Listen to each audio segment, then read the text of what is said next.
आपण पाहत आहात आपल्या हक्काचे प्रतिध्वनी न्यूज। पुणे बेंगलोर राष्ट्रीय महामार्गावर गुरुवार दिनांक 1 जानेवारी पहाटेच्या सुमारास घडलेल्या भीषण अपघाताने संपूर्ण कोल्हापूर शहर हादरून गेले आहे।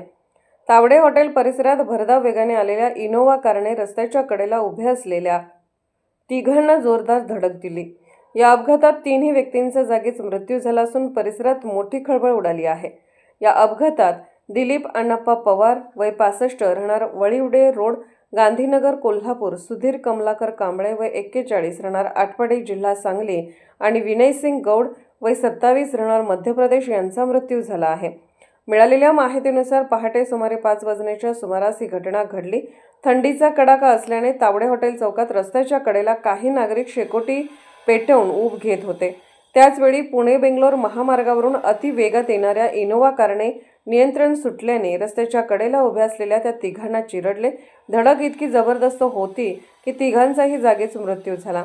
अपघाताची माहिती मिळताच शाहूपुरी पोलीस ठाण्याचे अधिकारी कर्मचारी तातडीने घटनास्थळी दाखल झाले।